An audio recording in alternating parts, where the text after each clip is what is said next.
یہ واقعہ لگ بھگ 5000 سال پرانا ہے۔ عیسائی، یہودی اور مسلمان تینوں دھرموں کی جڑیں ایک ہی نبی ابراہیم علیہ السلام سے جڑی ہیں، اس لیے انہیں ابراہمک ریلیجن بھی کہا جاتا ہے۔ ابراہیم علیہ السلام جنہیں یہودی اور عیسائی ابراہم پکارتے ہیں، عراق سے مائیگریٹ ہو کر فلسطین میں جا بسے تھے۔ فلسطین کو اس سمے کنعان کہا جاتا تھا۔ ابراہیم علیہ السلام کے بیٹے نبی اسحاق علیہ السلام ہوئے اور ان کے بعد ان کے بیٹے نبی یعقوب ہوئے، جن کا لقب اسرائیل ہے۔ ان کے نام پر یہودیوں نے اپنے دیش کا نام اسرائیل رکھا ہے۔ ان کا اولڈ ٹیسٹامنٹ اور نیو ٹیسٹامنٹ میں جیکب کے نام سے الیخ ملتا ہے۔ انہیں اللہ نے 12 بیٹے عطا کیے تھے، لیکن یعقوب علیہ السلام کو اپنے ایک بیٹے یوسف علیہ السلام سے زیادہ لگاؤ تھا، جس کے کارن یوسف علیہ السلام سے حسد کی بنا پر اور اپنے بابا کی نظروں میں مقبولیت حاصل کرنے کے ارادے سے اپنے بھائی یوسف علیہ السلام کو پہلے کنویں میں ڈالا اور اس کے بعد تجارتی قافلے کو فروخت کر دیا، جس نے انہیں مصر میں لے جا کر منافع میں فروخت کیا۔ کیونکہ اب یوسف علیہ السلام کو خریدنے والا فیروں کا وزیر تھا، اس لیے یوسف علیہ السلام کو اللہ نے فیروں کے دربار میں رسائی دے دی تھی۔ جس سمے یوسف علیہ السلام مصر پہنچے، اس سمے مصر پر فیروں آمون ہوتب 3 کا راج تھا۔ مصر میں لوگ آمون دیوتا کی پرستش کیا کرتے تھے اور اپنے قدیمی قانونوں کو مانا کرتے تھے۔ اللہ نے یوسف علیہ السلام کو مصر کے لوگوں کی نجات کے لیے بھیجا تھا تاکہ وہ جھوٹے دیوتاؤں کو چھوڑ کر خدا ایکتا کی عبادت کریں۔ یوسف علیہ السلام نے عورتوں کے مکر و فریب سے بچنے کے لیے اللہ سے قید مانگ لی۔ اس طرح وہ 12 سال قید میں رہے۔ آمون ہوتب 3 کے بعد اس کا بیٹا اخیاناتون نیا فیرو بنا۔ وہ خواب جس میں 7 سبز بالیاں اور 7 سوکھی بالیاں تتھا 7 موٹی تازی گائے اور 7 سوکھی ہوئی گائے نظر آئی تھی، اخیاناتون نے ہی دیکھا تھا۔ اس سمے یوسف علیہ السلام قید میں تھے، کیونکہ یوسف علیہ السلام نے خواب کی صحیح تعبیر بتائی تھی جو اخیاناتون کو ایک دم درست لگی تھی۔ اس نے یوسف علیہ السلام کو آزاد کر کے وزیر خزانہ بنا دیا تاکہ اناج کو گوداموں میں محفوظ کر کے سوکھے سے نپٹا جا سکے۔ یوسف علیہ السلام کی اپنے بھائیوں سے ملاقات تب ہوئی جب وہ مصر میں سوکھے کے دوران اناج لینے کے لیے آئے۔ اخیاناتون نے ہی یوسف علیہ السلام سے اپنے خاندان کو مصر لے آنے کے لیے کہا تھا اور ان کے لیے زمین کا ایک ٹکڑا منتخب کیا تھا۔ یوسف علیہ السلام کے 12 بھائیوں میں سے ایک کا نام یہودا تھا، جن کے نام پر یہ یہودی کہلائے۔ ان 12 بھائیوں سے 12 قبیلے بنے۔ اخیاناتون جس نے آمون کی پرستش پر پابندی لگا دی تھی اور قدیمی قانون ختم کر دیا تھا، اس لیے کچھ درباریوں اور مصریوں میں بہت مقبول نہ ہو سکا۔ اس کی موت کے بعد مصری اپنے پرانے طریقوں پر لوٹ آئے اور اب یہودیوں پر سختیاں کرنے لگے۔ یہودیوں میں بھی وہ حسد کا بیج جو یوسف علیہ السلام کو کنویں میں ڈالتے سمے ان کے دلوں میں تھا، پورا درخت بن چکا تھا۔ وہ برائی کی طرف مائل ہو چکے تھے اور اللہ سے کیے اپنے وعدے کو بھول گئے تھے۔ اللہ نے بھی انہیں ان کے حال پر چھوڑ دیا تھا۔ فیرو نے انہیں غلام بنا لیا اور ان پر بہت سختیاں کی۔ ان سے شہر بنوائے، مندر بنوائے، پیرامڈ کی تعمیر کا کام لیتے اور بدلے میں انہیں ضرورت بھر کا اناج دے دیتے تھے۔ عورت ہو یا مرد، بیمار ہو یا تندرست، کسی کو کام سے چھوٹ نہ دیتے اور کام میں ڈھیلا پن دکھانے پر تشدد بھی کرتے تھے۔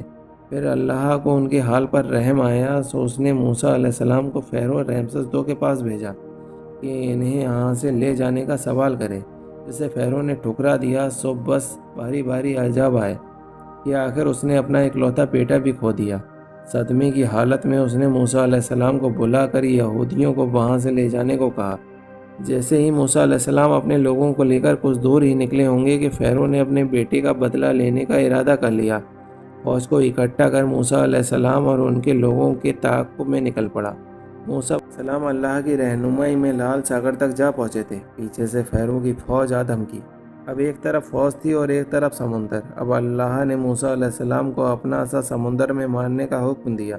پانی 2 طرف ہٹ گیا اور گزرنے کے لیے راستہ بن گیا۔ موسیٰ علیہ السلام اپنے لوگوں کو لے کر سمندر پار چلے گئے، لیکن جب تعاقب کرتے ہوئے فیرو اپنی فوج کے ساتھ آگے آیا تو پانی ایک ہو گیا اور فیرو اپنی فوج کے ساتھ سمندر میں غرق ہو گیا۔ اس کے بعد بھی اللہ نے بہت سے احسان یہودیوں پر کیے۔ انہیں پیاس لگی تو 12 چشمے جاری کر دیے اور بھوک لگی تو منصلبہ اتار دیا۔ لیکن جب اللہ نے موسیٰ علیہ السلام کو احکامات دینے کے لیے کوہ سینا پر بلایا، موسیٰ علیہ السلام اپنے بھائی ہارون علیہ السلام کو ان لوگوں کے پاس چھوڑ گئے۔ پر آنے میں جب دیر ہوئی تو انہوں نے بچڑا بنا کر اس کی عبادت شروع کر دی اور اللہ کو بھول گئے، اس لیے اپنے ہی ہاتھوں قتل ہوئے۔ جب اللہ نے انہیں اس زمین میں جانے کو کہا جس زمین کا ان سے وعدہ تھا، انہوں نے کہا یہاں بہت طاقتور لوگ رہتے ہیں، تو موسیٰ تم جاؤ اور تمہارا خدا جائے، اور جب تم اس زمین کو جیت لو گے ہم آ جائیں گے۔ ان کے ایسا کہنے کے سبب ان پر عذاب نازل ہوا اور یہ 40 سال تک صحرا میں بھٹکتے رہے۔ ان کے افسوس کرنے پر تتھا باز رہنے کے ارادے پر اللہ نے ان پر رحم کیا، تب جا کر یہ اس زمین میں آباد ہوئے جہاں آج فلسطین اور اسرائیل ہے۔ اللہ نے ان پر کتنے ہی احسان کیے، کتنے ہی نبیوں کو بھیجا، اور جب انہوں نے بادشاہوں کا سوال کیا تو اللہ ناخوش تو ہوا، پر انہیں طالوت، داؤد علیہ السلام اور سلیمان جیسے بادشاہ بھی عطا کیے۔ پھر یہ اپنے وعدے سے پھر گئے اور نبیوں کے ساتھ ظلم کیا۔ اللہ نے پھر انہیں چھوڑ دیا۔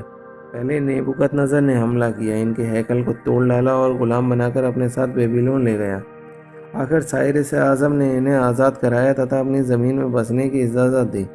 پھر رومن جنرل ٹائٹس نے ان کی بغاوت کے سبب ان پر حملہ کیا، ان کا دوسرا ہیکل بھی توڑ ڈالا تتھا انہیں یہاں سے نکال کر لمبا کر دیا۔ رومنس کے عیسائیت اختیار کرنے کے بعد، کیونکہ یہودیوں نے عیسیٰ علیہ السلام کو صلیب پر چڑھوانے میں اپنی طرف سے کوئی کسر نہیں چھوڑی تھی، اس لیے ان پر حملے ہوتے رہے۔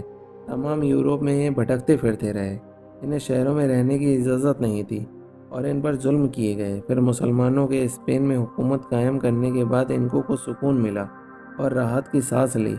اس دور کو ان کا سنہرا دور کہا جاتا ہے۔ یہاں یہودیوں نے علم حاصل کیا اور بہت سا مال بھی اکٹھا کیا۔